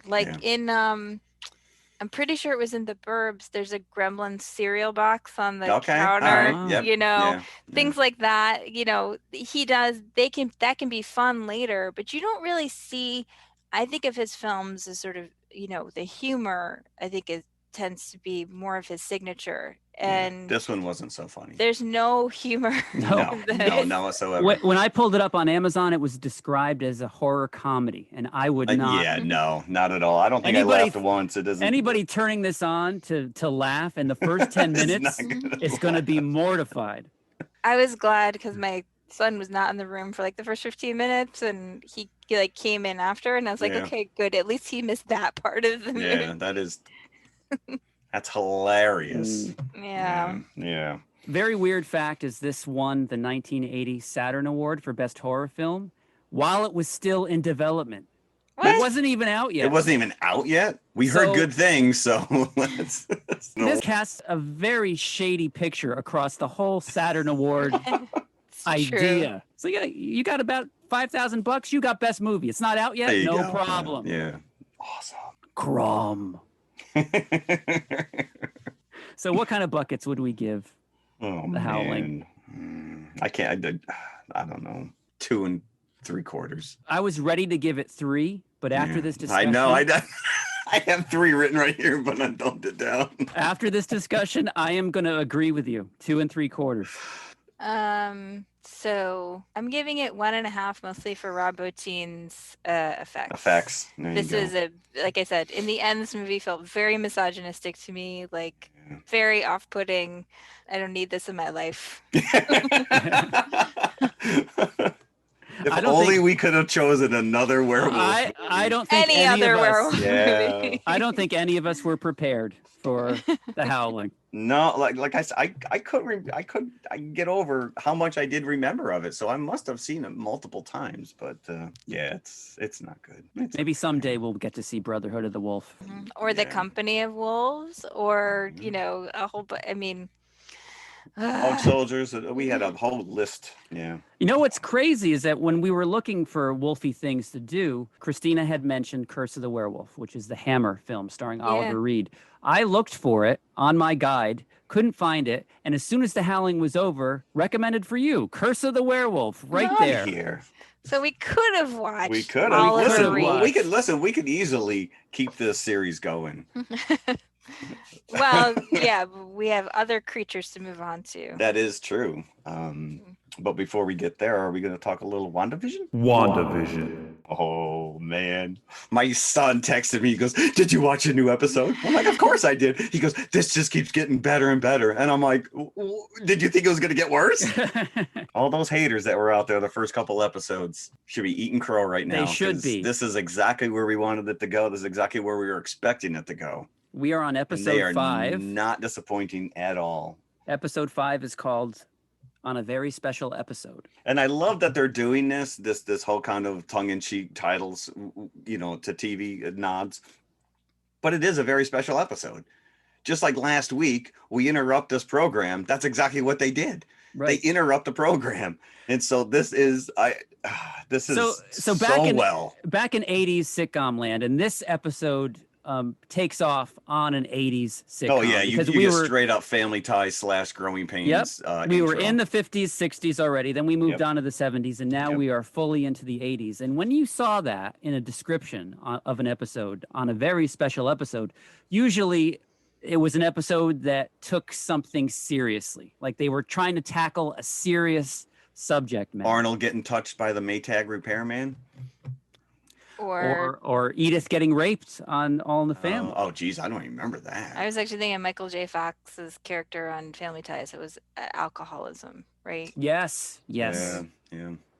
For one Very episode. special, very Was that special Uncle Fr- episode. that was Tom Hanks as his uncle Ned. I think That you're wasn't right. the episode, but that wasn't the episode, was it? I don't know. I don't remember. Only thing I really remember about that episode was that he went into the cabinet and he drank the vanilla extract because it Oh. had alcohol in it. That's what I remember about that Family Ties episode. That's a good call. I might have to do that next time. But there are Alright. a couple of different things that could be construed as very special about this WandaVision episode. The twins get substantially older. Substantially. Substantially on their Tommy and Billy. hmm Tommy and Billy, yes. So we open up, we are fully in sitcom land again. So now the series is kind of shifting back and forth between what's outside Westview and the sitcom. And I want to stop you for 1 second because I'm sitting on the couch watching this yesterday, and my wife is, buried in a book.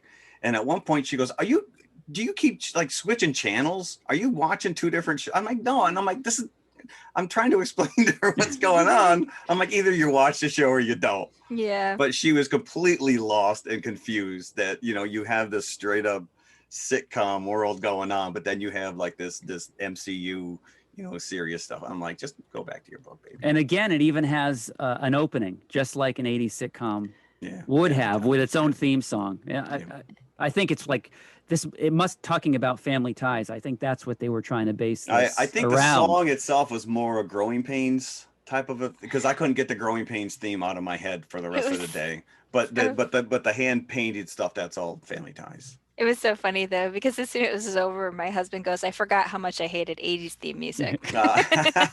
Oh, you know what? Because they kept showing the younger pictures of them, like a Right. baby Vision. Yes. That was straight up growing pains. They would show the younger version pictures of the characters. And whenever you see that, you can't help but thinking, okay, the actors must have supplied them these photos. Right. But the Grogu twin Vision. babies are still infants at the beginning of this episode. Yes. And Wanda and Vision are having trouble trying to make them stop crying. So we get a visit from Agnes. And so now Auntie this is a really tense few seconds This with is Agnes. interesting. This is where this show is like, oh, we're really getting serious now. Actually, what it is that she offers to help. Yes. And Vision is like, How did you did wash you your know? hands? Did you do Right, this? yeah. Like then and then he goes, maybe you just shouldn't. And so then Agnes turns to Wanda and says, "Do you want me to take it from the top? Yeah, she You just want me kind to of like hold stops. the babies, right?" Right. She just stops and she realizes she's on a TV show and that you want to do that again. As if she's speaking to her director. Like, Yeah. I can do that better. Do you want me to do that again? Yeah. You want me to hold the babies, right? Yeah. And you're just sitting there like staring at the screen like, what's going to happen? And everybody's silent for a second, like on the screen. Like, what? Yeah, And so yeah. Vision is like, doesn't know what's going on. Yep. And Wanda's pretending she doesn't know what's going on in this scene. Yeah, but Agnes is very aware, and we'll find out that there's other people who are very aware that they are not in control of what is happening. But you remember last week I said somebody had called out that the number 6s were removed from all like dials, but in this opening scene there's a clock on the mantle and it clearly has a 6 on it. So I just miss anybody who threw that out there, and I'm sorry I shared it because I don't think it means anything. One thing I did enjoy, and this is like, I thought it was slightly obscure fun reference, is that Vision mentions he tries reading The Descent of Man to the baby the baby. So Paul Bettany actually played Darwin in the Oh, creation really? movie. That's right. I started laughing, and my husband started like, "What are you laughing about?" Yeah, that was a very in joke because I didn't get that. That's great though. So, but yeah, this is a tense little scene because now you're aware that Agnes is kind of aware of what's going on, and you got Vision and Wanda having these discussions, and every time they turn around, Agnes is like somewhere else, like she's jumped ahead or whatever. She went to the liquor cabinet and she's up on the counter, and then the baby stopped crying. Well, the interesting thing is that Agnes really seems to be aware of where she is and what is happening. Whereas later you have this scene where Vision goes into the office and everyone in the office does not seem to be aware of where they are. No, and correct. Vision uses his powers on one of the other characters, who then he breaks out of the sitcom character and says, "Please help me," and pleads him. You gotta make I have a family. Get me out of this. He's like, "Where's my phone? I need to call my sister." And he's freaking out. And then Vision like sort of resets him. Yeah. He's like, and then you realize some of the characters are aware, like Agnes. Are aware again there's something else going on with she seems to be enabling this for Wanda is for whatever reason, or she's become aware and she's decided to play along because she can't get out. I mean, that's the option too. That could be because she's not surprised by the boys growing. There's so the boys, talking about the boys, they grow twice in this episode. Yes. First to toddler levels, and they say that at one point they want a dog, and Vision is no, that's you have to be a little bit older. Maybe 10 years old. Well, 10 years old, and there they are. They're grown again. But on the outside, and I love this sequence, we get a little bit of an indication of what happened before, like in between the events of Endgame and WandaVision, where there's footage shown of Wanda stealing Vision's corpse. Yes. She just busts into this facility. And they said it was like 10 days ago. So that's a very interesting, but we also get, because now that Monica's gotten thrown out, they were doing all kinds of tests on her, and her tests came back like all messed up, like inconclusive, which like they brushed past it immediately. Well, right. We're going to need to take more blood. And she's just kind of like, nope, don't want to deal with it. Nope. So that was interesting as well. And But she the refused. more interesting thing is that she shoots her costume, right? That her 70s Yeah, costume. because they're trying to figure out a way to get back into this. And I love, this is where Darcy? Darcy, and they're theorizing that if she could create some kind of a vehicle that had certain properties, they'd be able to break into the break back through. But she keeps calling it the hex. Yeah. And at one point, Monica refers to it the hex, and she's like, "You called it the hex? That's mine," So I thought that was fun.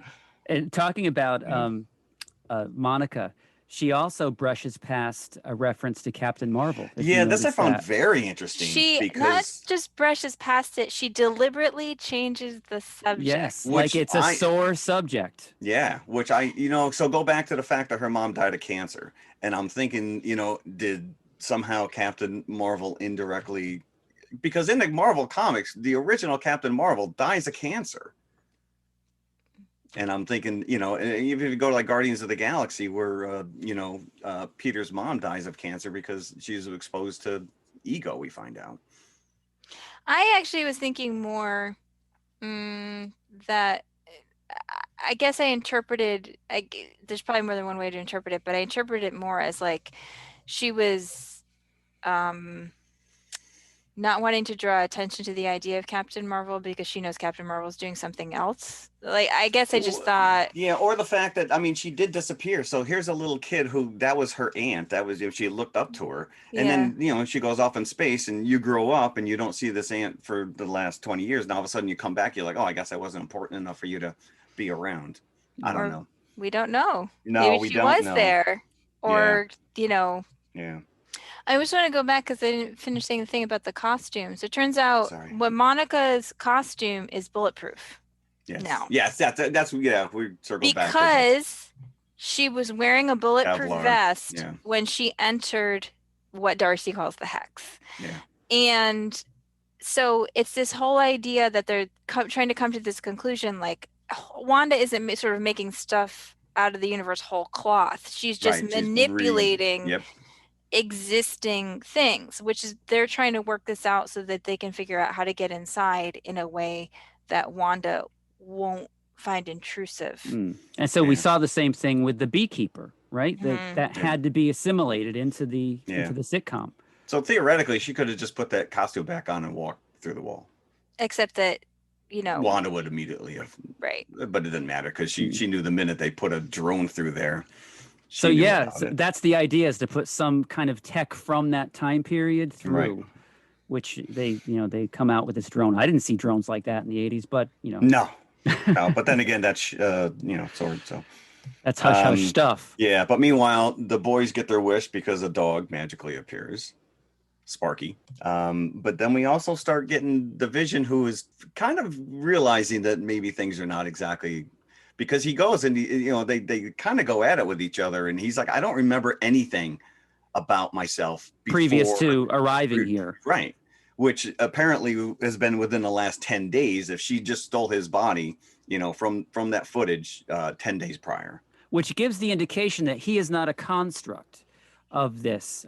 He was dead. They determined that. She steals his corpse. Yeah, he was pretty pulled apart too. If you look at that video, he's in pieces. He's dismembered. He's dismembered. Absolutely. There's a very chilling scene where he says, you can't control me the way you control everyone else. And she goes, can't I?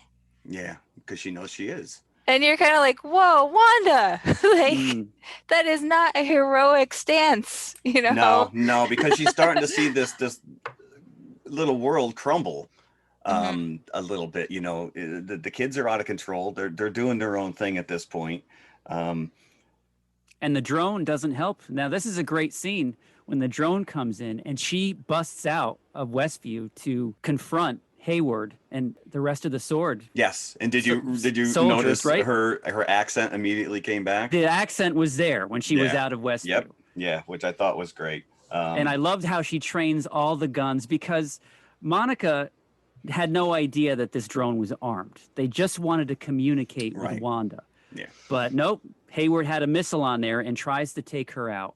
Yeah. And that angers her, understandably. So she takes that drone. She busts out. She throws it back at them, and I love the scene where she trains all the guns that were on Yes. her. Yeah, and they all got the little laser pointers on them. I guess I never realized that azalea is dangerous for dogs because Sparky dies from eating azalea. And this is where the very special aspect comes This is in. the very special aspect, and we're the given boys that have to tidbit of deal. information that she cannot reverse death. Yeah. Which is a question mark immediately. Correct. Well, then how is Vision Then there? how is Vision there? Yep. And when he confronts her, when they do have that big fight at the end where because he goes to the office and he realizes that these people are being manipulated. And I love the fact that computers they're using were 84K RAM. Like my pencil has more than that, but that's neither here nor there. And so he goes back and he confronts her and they have this big, they're about ready to throw down and she screams. I don't know how any of this started in the first place, which I thought was very interesting. But then they're in the middle of the argument and nothing's being resolved, and then the doorbell rings and he's angry now. She tries to end the episode, which I thought was brilliant. With the credits, all of a sudden his dialogue is getting cut and then it cuts to the credits. And he's like, oh no, we're not having any of this. So this is just, now you're just like straight up crazy world. Yep. And then the doorbell. Yep.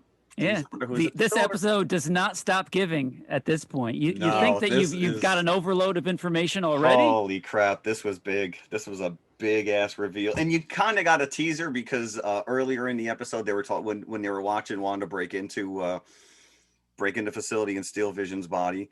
They have this discussion about, well, what's her code name? Does she have a goofy? No, we don't call her anything. And that's because Fox owned the rights to the mutants and X-Men, so they could never call her the Scarlet Witch because Scarlet Witch in the comic books is Magneto's daughter. Right. Pietro is Quicksilver. Right.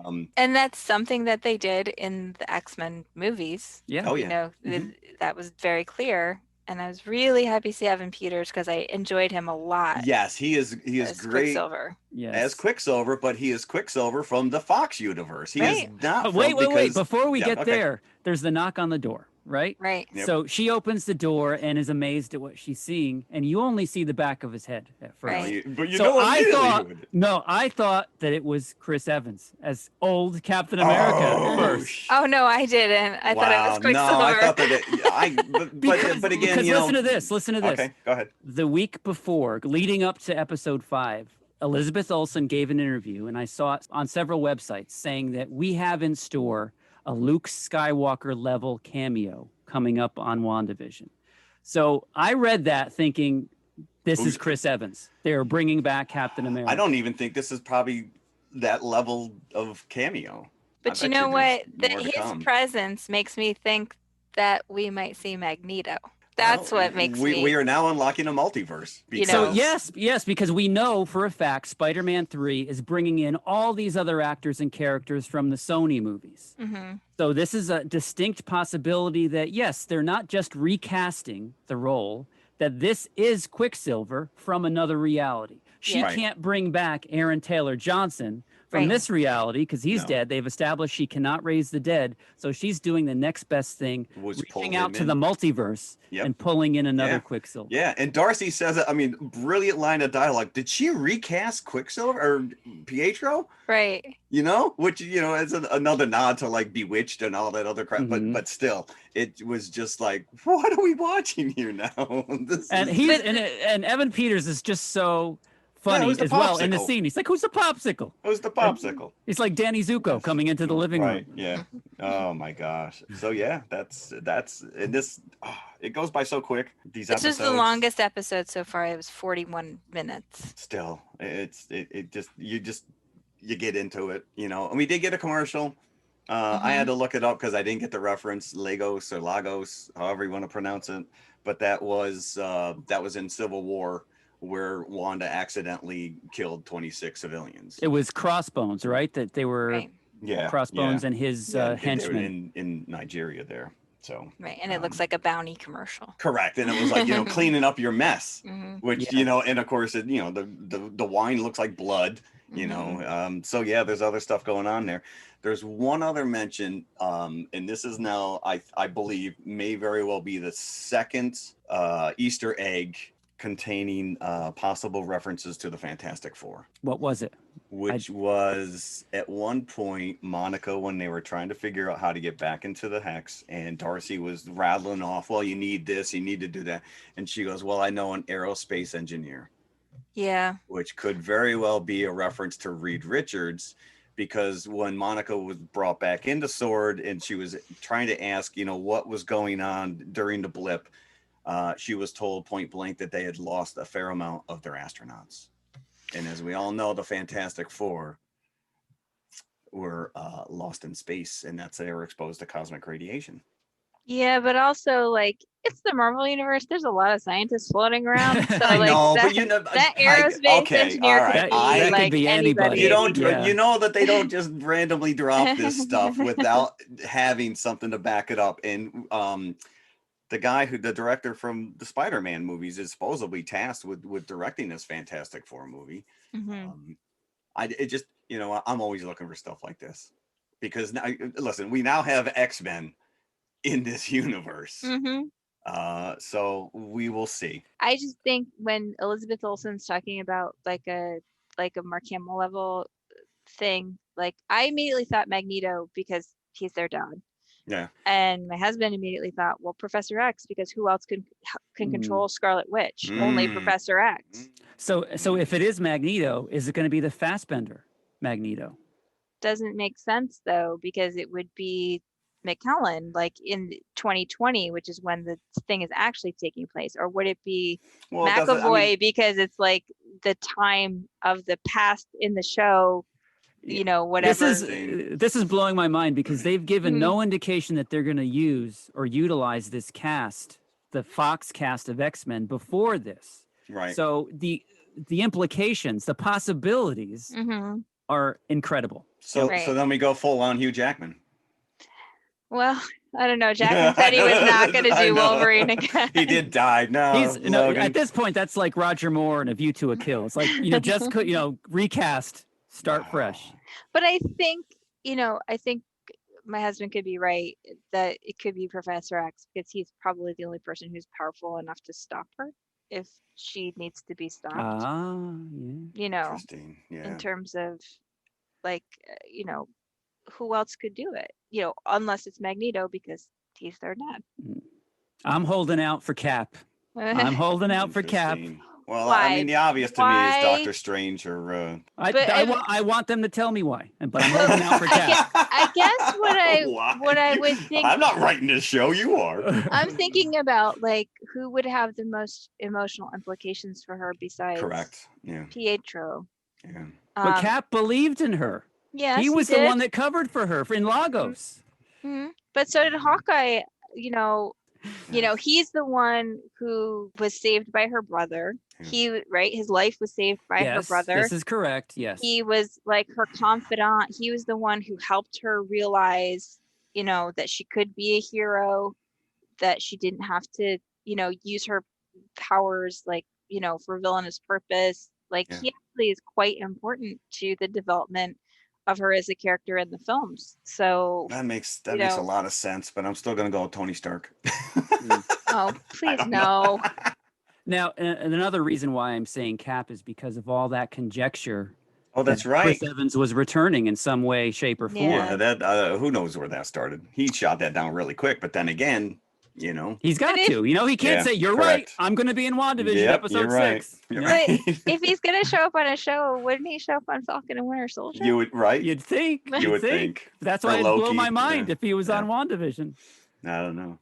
Oh well, I guess we got to stay tuned. Yeah, we just keep speculating, and we're in the end. We're going to be like, it's none of our choices. No, but that's fine. That's fine. Surprise me. I don't want to figure it out. I'm along for the ride at this point. So, well done. I'm just going to throw, like, you know, my money in the pot. I think it's going to be an X-Man. That's my theory. Well, we're one step closer to that happening. So, yes, we are. We now have Pietro. So, what are we doing next week? What are we doing next week? Where is our series taking us? To outer space? To Are we outer going outer space. space? Outer space. Or Specifically, alien invasion. We're actually staying on Earth. The outer Yes. space is coming to It's coming us. to us. yeah. So we are first covering a comedy, I think more so than anything else, a sci-fi comedy called Save Yourselves. And Christina, I know you were very excited to throw this in the hat, and this is what Independence Day? we're doing. Not Independence Day. Mm-mm. Attack the Block. Oh, Uh, man. I consider just showing my hand a great modern classic. I think it's sort of like one of those instantly likable films and really, really super fun. So if you have not watched Attack the Block, It was please. hard to find. It was hard to find. I mean, I knew of it because it's been out for a couple years, right? Mm-hmm. 2016 maybe or something like that. But it took me quite a few years before I finally found it on TV that I could watch it. And then Save Yourselves, that's a newer movie that is available on Prime. Yes, it is. Okay. Mhm. Right. I don't know if it's a Prime exclusive or you can just get it anywhere. Gotcha. Oh no, But it's around. Like I Okay. saw it on iTunes and Okay.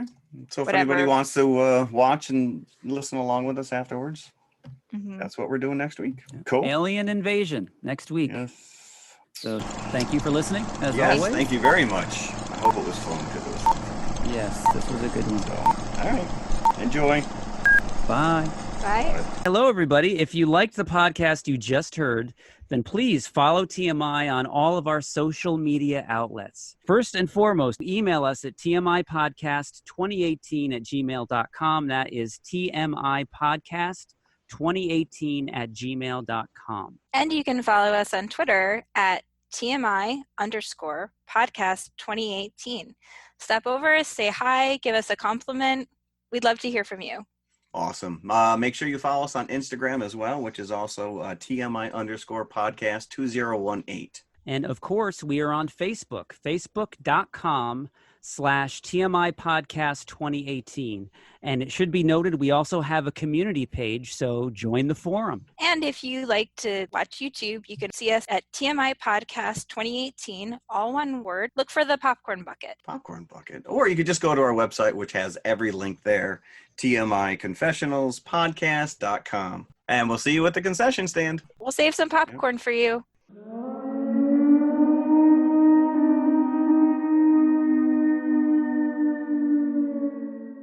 Eeyore went off his meds. Crom.